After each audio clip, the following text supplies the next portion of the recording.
Հակոբ Թովմասյան։ Պարոն Նահապետյան, 2025 թվականի արձանագրված կոռուպցիայի ընկալման համաթիվը փորձագետը բացատրեց, որ Հայաստանում կա մեծ կոռուպցիա, բարձրաստիճան պաշտոնյաների կոռուպցիոն պատկերն է, քանի որ խոսքը 50 համաթվից ցածրի մասին է, ինչը նշանակում է մեծ մասշտաբի կոռուպցիա կա մեր երկրում։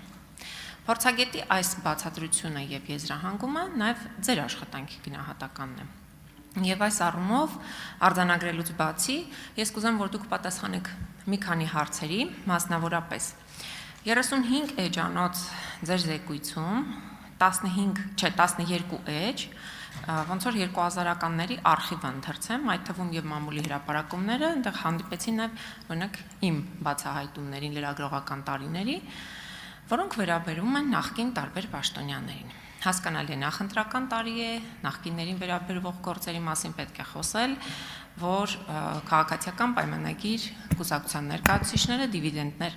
հավաքեն։ Բայց ձեր հաղորդումը մենք էլ ենք կարդում, պարոն Նահապետյան, եւ արձանագրել եմ, որ ընդամենը մեկ մարդ կա քաղաքացիական պայմանագիր կուսակցության ներկայացուցիչ, վաղ շաբաթ համայնքի ղեկավար Դիանա Գասպարյանը եւ իր ընտանիքը, որոնք որ անցնում են քրեական գործով։ Ուզում եք ասել, որ գործող իշխանության որևէ ներկայացուցիչ կոռուպցիոն որևէ գործում ներգրաված չէ։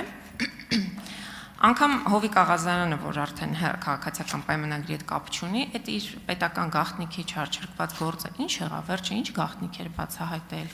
ինչ էր արել, որ հանրությունը այդպես էլ չիմացավ այդ մասին։ Նաև ուզում եմ դուք պատասխանեք, թե COVID-ի գործից ինչ կա COVID-19-ի։ Մոտ 6 տարի այդ քննությունը գնում է։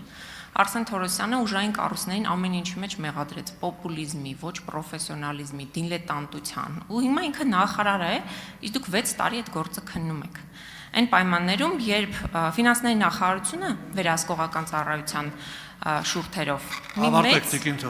ավարտում եմ, պարոն Արշակյան, մի մեծ եզրակացություն է տվել, թե որ հիվանդանոցները ինչպիսի ծառայություն են մատուցել եւ ինչպես է Արսեն Թորոսյանի ընկերների ղեկավարած հիվանդանոցներ ավելի շատ ստացել փոխհատուցում պետությունից, մյուսները ոչ, արձագանքի ժամանակ կներկայացնեմ թվերը։ Շնորհակալություն Տիկին Թովմասյան, դուք բնականաբար ըստ էության քաղաքական հարցադրումներ արեցիք, որոնց ես կփորձեմ իրավաբանորեն պատասխանել։ Նախ իմ հաղորդման մեջ նշվել է, որ ընդհանուր տատի է տրվել շուրջ 298 հանրային ծառայող եւ այստեղ որևէ տարանջատում չի տրվել նախկին պաշտոնյա թե ներկա պաշտոնյա։ Նաեւ հաղորդման մեջ առանձնացվել են որոշակի բարդություն եւ բացահայտման եւ քննության տեսանկյունից որոշակի դժվարություններ առաջացրած քրեական վարույթները, որոնք հատկապես աչքի են ընկել իրենց բազմադրվածությամբ, պատճառված վնասով, հափշտակության առարկայով եւ այստեղ տեղ են գտել ինչպես նախկին պաշտոնյաներ, այնպես էլ ներկա պաշտոնյաներ։ Ես ուզում եմ ձեր հարցադրմանը պատասխանել, որ հակակոռուպցիոն կոմիտեի գործունեության համար չկան նախկին եւ ներկա պաշտոնյաներ, կա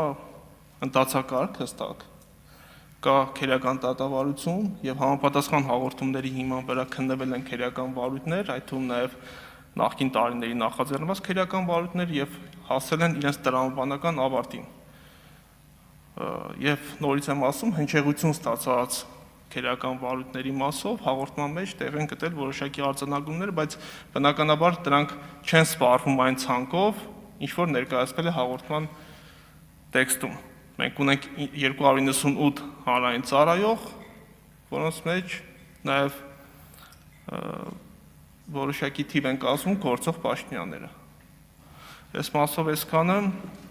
ինչ վերաբերում է COVID-ի վերաբերյալ ձեր հարցադրումներին,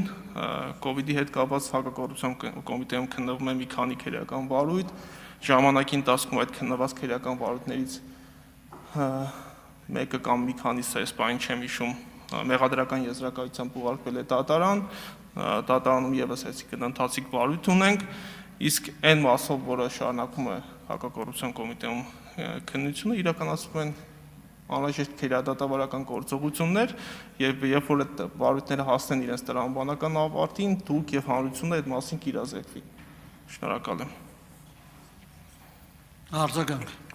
Շնորհակալություն։ Պարոն Նահապետյան, կխնդրեի անուններ հնչեցնեք, գործող պաշտոնյաների մի քանի անուններ հնչեցնեք, որոնք անցնում են տարբեր գործերը, որտեղ հաղորդման մեջ ոչինչ ես չգտա, ասում եմ 12 էջ վերաբերում է նախկիններին։ Եվ ուզում եմ հետաքրքրվել, դուք ինչու այնուամենայնիվ կարճեցիք քաղաքացիական պայմանագիր կուսակցության դրամահավաքների եւ նվիրատվությունների այդ գործը, երբ որ օրինակ Երեմյան ընկերության աշխատակիցները, որ մոտավորապես ստանում են 200,000 դրամ աշխատավարձ, իրենք իրենց 10 ամսվա աշխատավարձը նվիրել էին ՔՊ-ին ու հետո պարզվեց, որ տեղյակ չեն եղել իրենց հետ երբ խոսել էին լրագրողները։ Այսինքն դուք ասում եք, որ այդտեղ կոռուպցիա չկա, ո՞նց է կարճելի, ինչ հիմքով։ Եվ ասում եք անիմացիաներ են կարել, որ պետք է դիմեք բոլորը հակակոռուպցիոն մարմին։ Ես դիմել եմ բազմաթիվ հաղորդումներով, ոչ մի բան չի կարել այդ հաղորդումներով։ Եվ քանի որ ժամանակը սուղ է, ուզում եմ նաև ձեր պաշտոնական դիրքորոշումը իմանալ, Սևանի բժշկական կենտրոնի տնօրենը ձեր որոշմամբ եւ նախարարի հրամանով կասեցվել է նրա լիազորությունները կոռուպցիոն բնույթի ինչ որ հանցանքի մեջ ներգրաված լինելու հիմքով։ Բայց այդ մարդը ձեր կասեցումից օրեր հետո, շաբաթներ հետո գնում է Սևանում նախարարի եւ մարզպետի հետ իրականացնում է բացում ԿՏ-ի սենյակի։ Բա ձեր ասացումը քանի կոպեկ արժեր, այսինքն ձեր կառույցի նկատմամբ պետական վերաբերմունք այդպեսին է։ Շնորհակալություն։ Նախ ձեր կողմից ներկայացված հաղորդումների հետ կապված Տիկին Թոմասյան, այդ հաղորդումները մանրակրկիտ ուսումնասիրվել են եւ այդ ուսումնասիրության արդյունքների վերաբերյալ դուք գրավոր իրազեկվել եք, նաև իմ կողմից ձեզ համապատասխան գրություն է հասցեագրվել, թե որ դեպքում ինչ պատճառով հակակոռուպցիոն կոմիտեն հաղորդման որևէ դրվագով քերական վարույթ չի նախաձեռնել։ Եթե դուք ունեք իրավական առումով էական հակափաստարկներ, ապա օրենքը հնարավորություն է տալիս այդ որոշման հակակոռուպցիոն կոմիտեի կողմից արտահայտված դիրքորոշման մասով դիմել իրավասու մարմիններին, թվում նաև վերադաս դատախազին կամ այնուհետև նաև դատարան եւ վիճարկել հակակոռուպցիոն կոմիտեի գործողությունները այս մասով։ Ես ճիշտ ասած որքան տեղյակ եմ, դուք իրավական այդ ընթացակարգով չեք շարժվել եւ համապատասխան փողոք օրենքով սահմանված անձանց եւ մարմիններին չեք ներկայացրել։ Իսկ շեր հաղորդումը բազմատրվակ էր եւ ես հաղորդման մանրամասներին այս պահին չեմ կարող անդրադառնալ։ Կարճ Սևանի բժշկական կենտրոնի տնօրենի մասով, այո, հակակոռուպցիոն կոմիտեում ժամանակը ավարտվել է, խնդրում եմ միգուցե եզրափակիչ ելույթի ժամանակ դրան անդրադառնաք, որովհետեւ նոր թեմա եք սկսում, էլի։